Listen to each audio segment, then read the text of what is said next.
Hey there. I know the 2020 school year has probably been nothing that you expected. And I've done a lot of reflection on that recently. I've been thinking about, what is it that makes this school year so different, other than the fact that kids might be in your building, might not be in your building.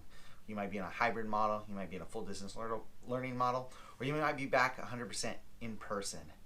And as I think about that, I think about all those veteran teachers that has been thrown into the mix of this distance learning, and they might not have been ready for that, or they might not have been prepared for that. And the adaptation that I've been seeing happening in our schools is amazing. And then my attention changes and it moves towards our new teachers. And think about your first year teaching. Think about if it was in this type of model thrown into a distance learning, a hybrid, or even 100% in person with the fear of the pandemic. And I look at that and I think about, man, we need to support each other.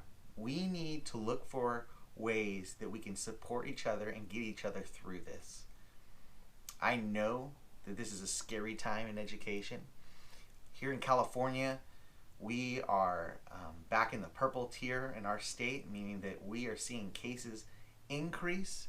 We are seeing travel restrictions and quarantines being put in place. And during that, there's a fear. There's a fear of what's right. We're 100% distance learning. We also know that kids need to come back to school at some point, but when is that safe point? And so really what I want us to do today is I want you to reflect. Reflect about your educational journey. Reflect about those who are around you. And think about, hey, how can you support that? How can you just reach over and tap, metaphorically, that your other teachers on your site and say, hey, what can I do to help you? How can we get through this together? Think about those new teachers, those student teachers that are happening on your site or in your district, and say, hey, maybe I could reach out to them and just let them know this isn't what it's usually like.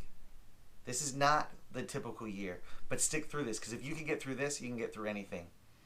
And I want you to know, first and foremost, you are making a difference. You are changing the lives of your students. And together, each one of us can unleash our power to truly be the one for kids.